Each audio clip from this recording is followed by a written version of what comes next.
आज का टॉपिक है नेचर ऑफ पब्लिक फाइनेंस कि पब्लिक फाइनेंस के नेचर को समझेंगे कि पब्लिक फाइनेंस पॉजिटिव साइंस है या फिर नॉर्मेटिव साइंस है। तो चलिए हम लोग स्टार्ट करते हैं नेचर ऑफ पब्लिक फाइनेंस। ठीक, तो सबसे पहले एक सवाल आता है कि पब्लिक फाइनेंस जो है पॉजिटिव साइंस है या फिर नॉर्मेटिव साइंस है। तो पॉजिटिव साइंस का मतलब होता है कि एक डाटा अवेलेबल होना चाहिए, एक फैक्ट होनी चाहिए, एक रीजंस होनी चाहिए। और नॉर्मेटिव साइंस का मतलब हो गया कि एक ओपिनियन, एक वैल्यू, एक जजमेंट। तो सीधा यहाँ से क्लियर होता है कि पॉजिटिव साइंस जो है एक सब्जेक्टिव मैटर है और नॉर्मेटिव साइंस जो है एक ऑब्जेक्टिव मैटर है। ठीक, क्योंकि सब्जेक्टिव मैटर क्या होता है, एक सेम होता है, और ऑब्जेक्टिव मैटर जो है वो डिफरेंट होता है, क्योंकि एक डिफरेंट पीपल के जजमेंट को जज करता है। तो सीधा ऐसे क्लियर होता है कि भाई हर किसी का जो है जजमेंट अलग अलग होगा। तो इसीलिए नॉर्मेटिव साइंस जो है एक ऑब्जेक्टिव मैटर है और पॉजिटिव साइंस जो है एक सब्जेक्टिव मैटर है। तो पहला क्वेश्चन है कि पब्लिक फाइनेंस पॉजिटिव साइंस है, या फिर दूसरा क्वेश्चन आता है कि या फिर नॉर्मेटिव साइंस है। तो सबसे पहले हम जितने भी इकोनॉमिस्ट ने पब्लिक फाइनेंस को डिफ़ाइन किया है उसके डिफिनेशन को समझते हैं। ठीक, तो सबसे पहले बेस्टेबल आया, उसके बाद डेल्टन, पिगोयू, कार्ल सी फैम, हर्लोड ग्रॉप्स, पीसी टेलर, हर कोई ने पब्लिक फाइनेंस को डिफाइन किया अपने अपने ट्रेडिशनल मैनर्स पे। तो सबसे पहले बेस्टेबल आया। हम पिछले लेक्चर्स में भी बेस्टेबल को लेके समझाए थे कि बेस्टेबल ने कहा कि पब्लिक फाइनेंस का मतलब हो गया कि government public finance deal with the expenditure and income process of public authorities. Public authorities का मतलब है गवर्नमेंट, जो गवर्नमेंट के एक्सपेंडिचर और इनकम का जो प्रोसेस है वही पब्लिक फाइनेंस है। लेकिन उन्होंने इंक्लूड किया कि फाइनेंशियल एडमिनिस्ट्रेशंस का भी एक रिलेशंस होना चाहिए, और उन्होंने 1892 में जो इन चीज़ों को डिफाइन किया। फिर डेल्टन ने 1922 में पब्लिक फाइनेंस को डिफाइन किया कि पब्लिक फाइनेंस का मतलब हो गया कि गवर्नमेंट का जो इनकम, गवर्नमेंट के जो एक्सपेंडिचर प्रोसेस और इनकम का जो अर्न करने का जो तरीका है इसको एडजस्ट करना, that is the meaning of public finance. Dalton ने कहा था, हम पिछले लेक्चर्स में भी इसको समझाए थे। फिर पिगोयू ने 1928 में उन्होंने पब्लिक फाइनेंस को कुछ इस तरह से डिफाइन किया कि पब्लिक फाइनेंस का मतलब हो गया कि गवर्नमेंट के एक्सपेंडिचर प्रोसेस और रेवेन्यू को अर्न करने के प्रोसेस, कहीं ना कहीं ये जो हमारी इफ़ेक्ट है physical operation on social and economic policies पे। मतलब कि पिगोयू ने बोला कि गवर्नमेंट का जो एक्सपेंडिचर और रेवेन्यू प्रोसेस है इसी को हम लोग क्या बोलते हैं, फिजिकल ऑपरेशन। तो कहीं ना कहीं जो इफ़ेक्ट ऑफ फिजिकल ऑपरेशन, जो फिजिकल ऑपरेशन का जो इफ़ेक्ट है वो कहीं ना कहीं हमारे इकोनॉमिक पॉलिसीज़ और सोशल पॉलिसीज़ पे भी इफ़ेक्ट पड़ता है। ठीक, और कार्ल सी फैम ने पब्लिक फाइनेंस को डिफाइन किया कि public finance has by uses affected to be confined to the study of fund raised by the government to meet the cost of government। इसका मतलब हो गया कि गवर्नमेंट जब कोई फंड को रेज करता है अपने meet cost of government, government के खर्च को मीट करने के लिए, तो उस फंड को स्टडी करना ही पब्लिक फाइनेंस कहलाया जाता है। इसको कौन कहा? कार्ल सी फैम। फिर उसके बाद हर्लोड ग्रॉप्स आया। हर्लोड ग्रॉप्स ने बोला कि public finance as a field of inquiry that treat of income and outgo of government. इसका मतलब हो गया कि पब्लिक फाइनेंस बेसिकली एक इंक्वायरी है, एक फील्ड ऑफ इंक्वायरी है जो ट्रीट करता है गवर्नमेंट के इनकम और आउटगो को। इसी को हम लोग बोला था पब्लिक फाइनेंस। और टेलर आया। टेलर ने कुछ इस तरह से डिफाइन किया कि public finance deal with the finance of the public as organised group under the institution of government. इसका मतलब हो गया कि जब फाइनेंस होती है पब्लिक के द्वारा तो बेसिकली एक ऑर्गेनाइज्ड ग्रुप है, एक ऑर्गेनाइज्ड ग्रुप है, और इसी से ही जो है फाइनेंस होता है, लेकिन ये जो है गवर्नमेंट के कंट्रोल में है। ठीक, फिर से हम एक बार बोल रहे हैं कि टेलर ने बोला कि पब्लिक फाइनेंस को कुछ टेलर ने इस तरह से डिफाइन किया कि एक ऑर्गेनाइज्ड ग्रुप है। ठीक, एक ऑर्गेनाइज्ड ग्रुप है और इसी से ही जो है एक्सपेंडिचर और रेवेन्यू प्रोसेस चल रही है, लेकिन ये जो है गवर्नमेंट के अंडर में है। इसी को हम लोग बोला था पब्लिक फाइनेंस। टेलर ने इस चीज़ को कहा। ठीक, तो पब्लिक फाइनेंस बेसिकली कंसर्न करता है with the operation of physical और पब्लिक ट्रेजरी। मतलब ट्रेजरी का मतलब हो गया खजाना, गवर्नमेंट के खजाना को ही बेसिकली इसी चीज़ को कंसर्न करता है। तो पहला क्वेश्चन है कि पब्लिक फाइनेंस जो है positive science, is public finance is a positive science, क्या पब्लिक फाइनेंस पॉजिटिव साइंस है या नहीं। पॉजिटिव साइंस का मतलब है कि डाटा होनी चाहिए, एक फैक्ट होनी चाहिए, एक रीजंस होनी चाहिए, मतलब इसका क्या रीजंस है, what is the reason behind it. ठीक, तो जब अगर हम पॉजिटिव साइंस को कंसर्न करते हैं कि पब्लिक फाइनेंस एक पॉजिटिव साइंस है, तो एक्सप्लेन करता है कि how public authorities have collected revenue, मतलब सरकार जो है अपने रेवेन्यू को किस तरह से कलेक्ट करती है, मतलब अपने रेवेन्यू को किस तरह से सरकार कलेक्ट करती है। तो कहने की एक रीजंस होनी चाहिए, एक डाटा अवेलेबल होना चाहिए। ठीक, और दूसरा हो गया कि public how the make public expenditure, अब सरकार जो है इसको किस हाउ कैसे जो है अपने एक्सपेंडिचर प्रोसेस कर रहा है, मतलब करता है, तो इसके भी पीछे एक रीजंस होनी चाहिए कि सरकार क्यों खर्च करता है और क्यों का जब आंसर दे रहा है, वही पॉजिटिव साइंस हो गया। क्योंकि पॉजिटिव साइंस का मतलब ही है कि एक रीजंस होनी चाहिए, एक डाटा होनी चाहिए और एक फैक्ट होनी चाहिए। तो 2 पॉइंट से हम क्लियर हो गया कि पब्लिक फाइनेंस जो एक पॉजिटिव साइंस है। और तीसरा पॉइंट हम देखते हैं कि how the revenue expenditure process it administration, मतलब कि कैसे जो है एक्सपेंडिचर्स और रेवेन्यू प्रोसेस जो है एडमिनिस्ट्रेट मतलब प्रशासन किया जाए, मतलब कि सरकार जो है गवर्नमेंट कैसे एक्सपेंडिचर कर रहा है, मतलब अगर सरकार एक्सपेंडिचर कर रहा है तो क्यों कर रहा है, वाई, रीजंस होनी चाहिए। ठीक, और वही हम लोग का क्या हो गया, पॉजिटिव साइंस हो गया।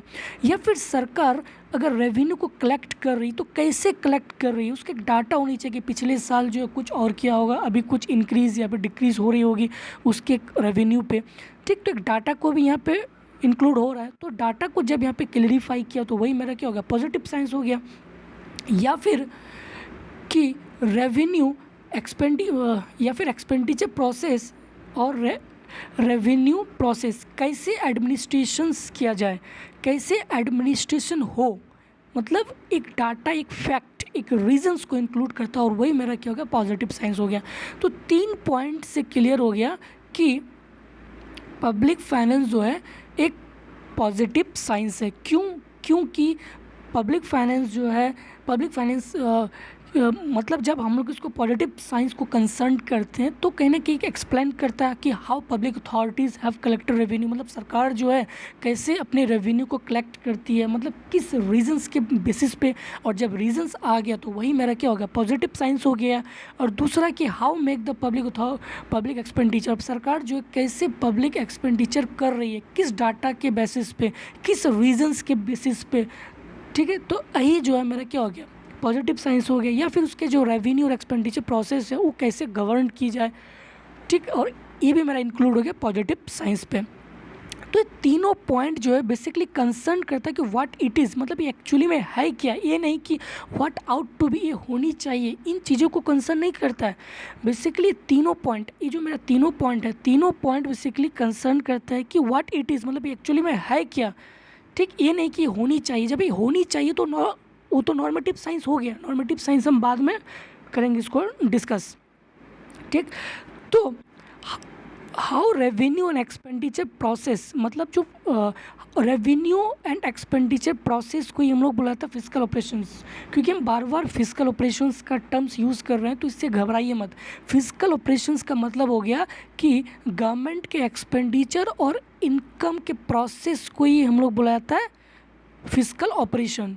तो कहीं ना कहीं जो फिजिकल ऑपरेशंस है, कहीं ना कहीं जो फिजिकल ऑपरेशंस है वो हमारे इफ़ेक्ट करता है इकोनॉमिक और सोशल एस्पेक्ट पे। क्यों, क्योंकि सरकार जब अगर अच्छी एक्सपेंडिचर या फिर जब ज़्यादा एक्सपेंडिचर करे तो पीपल के पास ज़्यादा इनकम होगा तो स्टैंडर्ड ऑफ लिविंग भी इंक्रीज़ होगी, स्टैंडर्ड ऑफ लिविंग होगी तो पीपीटी परचेजिंग पावर इंक्रीज़ होगा। तो ठीक है, तो इसी तरह से जो ग्रोथ भी ज़्यादा होगी और हमारी जीडीपी भी इंक्रीज़ होगी।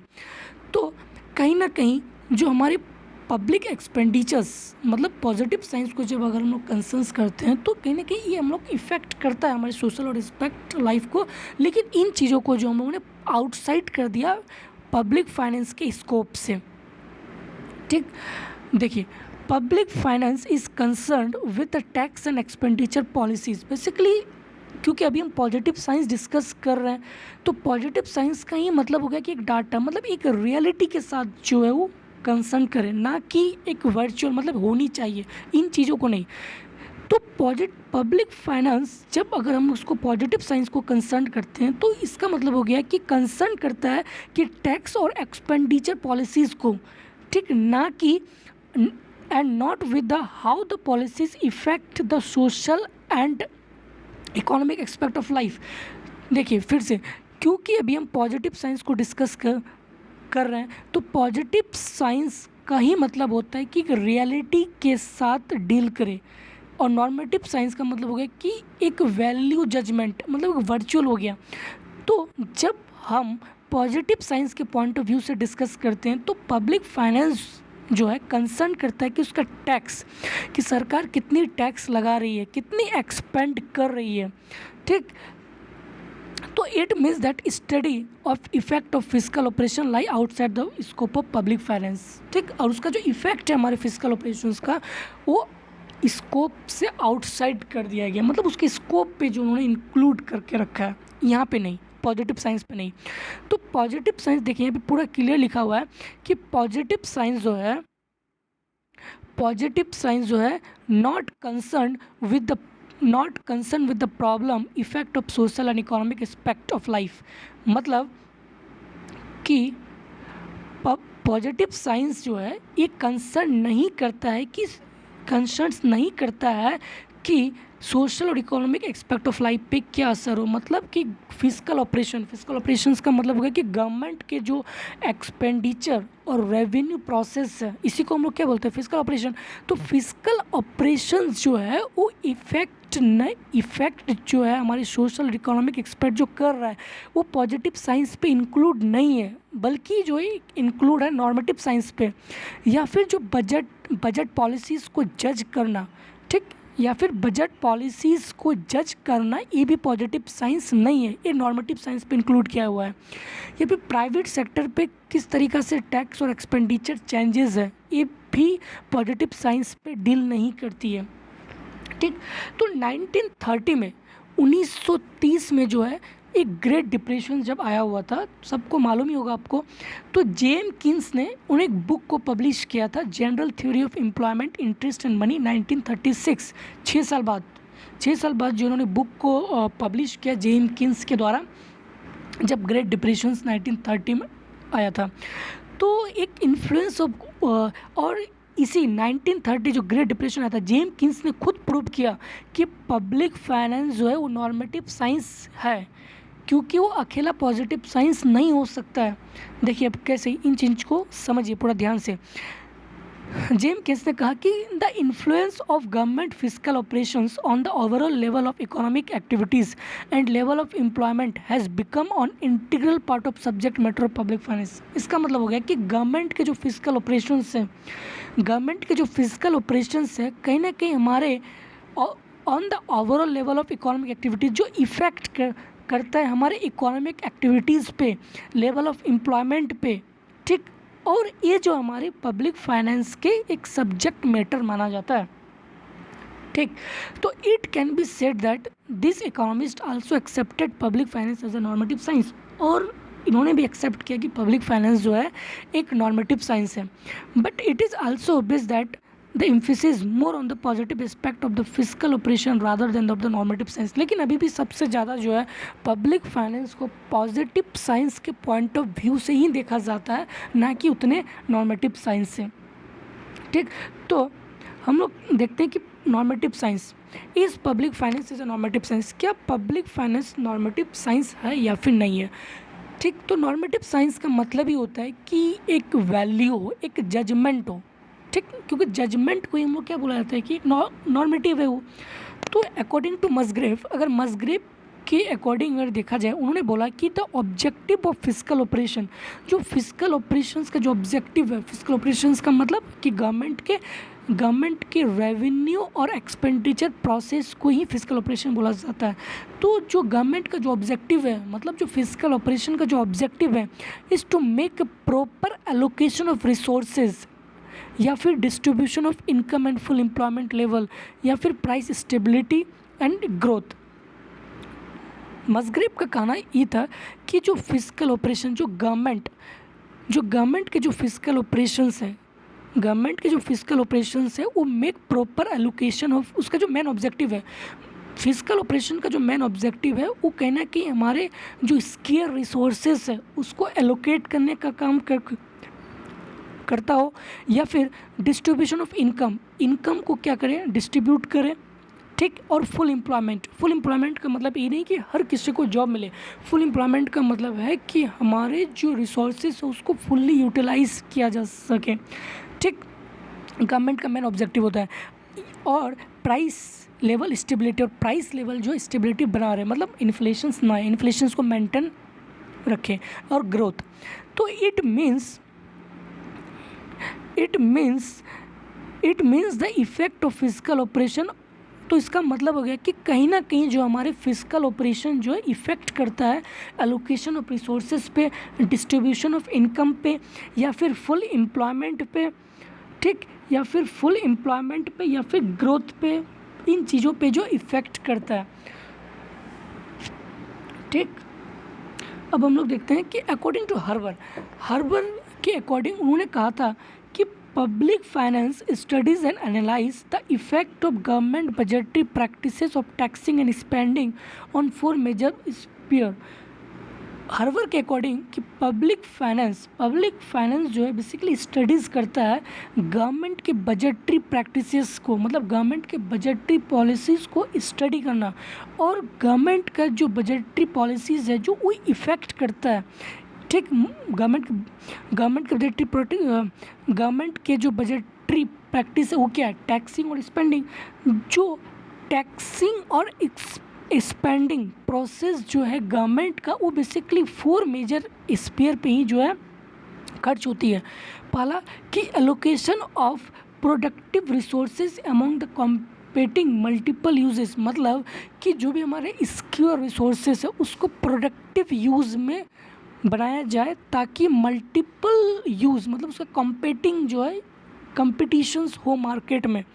और दूसरा distribution of income and wealth among the people. और गवर्नमेंट का जो है मतलब जो फिजिकल पॉलिसीज़ या जो फिजिकल ऑपरेशंस का जो है दूसरा ऑब्जेक्टिव क्या है कि डिस्ट्रीब्यूशन ऑफ इनकम, मतलब इनकम का भी जो एक डिस्ट्रीब्यूशन हो, मतलब एक अच्छी टैक्स पॉलिसीज़ लाया जाए ताकि जो है इनकम अच्छी से डिस्ट्रीब्यूट हो, ठीक है, and wealth among the people. और तीसरा ऑब्जेक्टिव क्या है फिजिकल ऑपरेशंस का कि इकोनॉमिक स्टेबिलिटी, मतलब एक इकोनॉमिक स्टेबिलिटी बना रहे, इन्फ्लेशंस को कंट्रोल किया जाए। और चौथा इकोनॉमिक ग्रोथ, ठीक। ये सब क्या हो गया कि हमारे फिजिकल ऑपरेशन मतलब गवर्नमेंट के जो बजटरी प्रैक्टिसेस जो है गवर्नमेंट का, टैक्सिंग और स्पेंडिंग, ये 4 मेजर एरियाज़ पे जो है बेसिकली खर्च होता है। तो it is not only the revenue and expenditure process of government but also the effect of fiscal operation upon the economic and social aspect of the economy। ये सिर्फ गवर्नमेंट का एक्सपेंडिचर प्रोसेस ही नहीं है बल्कि फिजिकल ऑपरेशन जो है हमारे economic और सोशल एस्पेक्ट पे भी काफ़ी असर डालता है, ठीक। तो रेवेन्यू और expenditure process of government bound to social and economic aspect. तो हमको यहाँ से पूरा क्लियर मालूम हो गया कि गवर्नमेंट, सरकार का जो एक्सपेंडिचर प्रोसेस और रेवेन्यू के जो प्रोसेस है वो हमारे सोशल और इकोनॉमिक एस्पेक्ट ऑफ लाइफ पे भी काफ़ी इफ़ेक्ट डालता है, ठीक। तो both in the field of taxation as well as public expenditures government cannot do without exercising some value judgement. तो गवर्नमेंट जब भी एक्सपेंडिचर का तरीका, मतलब गवर्नमेंट कितना एक्सपेंड करे या फिर गवर्नमेंट जो है कितने टैक्सेशंस लाया जाए, इस पे गवर्नमेंट को भी जो है क्या एक जजमेंट लेना पड़ता है, एक वैल्यू लेना पड़ता है, ठीक। कि रेट जो है वो क्या हो, प्रोग्रेसिव हो या फिर प्रोपोर्शनल हो या फिर कुछ भी हो, तो उसका रेट को भी जो है उसको सबसे पहले क्या एक जजमेंट लेना पड़ता है, deciding how much more be spend for the poor than for the rich. मतलब पुअर के लिए जो कितनी खर्च किया जाए, अमीरों के लिए कितना खर्च किया, तो वहाँ पे भी उसको एक वैल्यू जजमेंट लेना पड़ता है। तो एक जजमेंट जब लिया सरकार तो इसी को हम लोग बुलाया था नॉर्मेटिव साइंस। तो यहाँ से पूरा क्लियर मालूम हो गया कि पब्लिक फाइनेंस जो है एक नॉर्मेटिव साइंस भी है, ठीक। तो वैल्यू जजमेंट में be involved in the field of borrowing and deposit financing as well as in the satisfying of public wants and maintaining economic stability and achieving proper state of distributions। तो एक value judgement लेना पड़ता है सरकार को borrowing पे भी। अगर सरकार के पास पैसे नहीं है, अगर वो इंटरनेशनल बैंक के द्वारा अगर लिया जा रहा है सरकार को, तो वहाँ पे भी उसको एक जजमेंट लेना पड़ता है कि हम कितना बोरो करें, एक जजमेंट लेना पड़ता है। और जब जजमेंट टर्म्स आ गया तो वही इंक्लूड करता है किसको, नॉर्मेटिव साइंस को। डेप्सिट फाइनेंस, अगर सरकार के पास पैसे नहीं है तो एक होम कंट्री पे ही जो है अपने पैसे को छपाता है ताकि उस चीज़ को मिट आउट कर सके। तो वहाँ पे भी जो सरकार को एक वैल्यू जजमेंट लेना पड़ता है डेप्सिट फाइनेंसिंग को मिट आउट करने के लिए। तो जजमेंट जब यहाँ पे लिया जा रहा है तो वो भी क्या हो गया, एक नॉर्मेटिव साइंस हो गया। As well as in the satisfying of public wants and maintaining economic stability, और इकोनॉमिक स्टेबिलिटी जो है कैसे बना रहे, वहाँ पे भी जो सरकार को एक जजमेंट लेना पड़ता है। तो यहाँ पे भी क्या हो गया, एक नॉर्मेटिव साइंस हो गया। तो जो वैल्यू जजमेंट लिया जा रहा है टैक्सेशंस पे, बोरोइंग पे, डेप्सिट फाइनेंसिंग पे और पब्लिक एक्सपेंडिचर्स पे, तो ये हमारा नॉर्मेटिव साइंस हो गया। क्यों? क्योंकि वैल्यू जजमेंट लिया जा रहा है टैक्सेशंस पे कि टैक्स जो है किस रेट के आधार पे हो, मतलब प्रोपोर्शनल हो या फिर प्रोग्रेसिव हो। तो यहाँ पे सरकार को जजमेंट लेना पड़ता है, और जजमेंट टर्म्स जब यहाँ पे आ गया तो नॉर्मेटिव साइंस को डिफाइन करता है। दूसरा बोरोइंग, कि सरकार को जो है कितना बोरो किया जाए, तो यहाँ पे भी सरकार को एक जजमेंट, एक वैल्यू लेना पड़ता है, ठीक। या फिर डेप्सिट फाइनेंसिंग को भी। तो it means that the effect of fiscal operations are not only explain but it is seen whether they're good और बैड। तो कहीं ना कहीं जो है नॉर्मेटिव साइंस एक जो इफेक्ट करता है हमारे गुड और बैड, मतलब लाइफ किस तरह प्रकार से हो। Therefore it can be said that public finance is also normative science. तो इन सारा चीज़ को जब हम डिस्कस किए तो यहाँ से मालूम चल गया कि पब्लिक फाइनेंस जो है एक नॉर्मेटिव साइंस भी है, ठीक। तो आज हम लोग देखें कि नेचर ऑफ पब्लिक फाइनेंस, कि पब्लिक फाइनेंस का बेसिकली नेचर क्या है। अब नेक्स्ट वीडियोस पे हम डिस्कस करेंगे कि स्कोप ऑफ पब्लिक फाइनेंस, कि पब्लिक फाइनेंस का स्कोप क्या क्या है, मतलब इसका इम्पोर्टेंस क्या क्या है हमारा लाइफ पे, ठीक है। Thank you very much.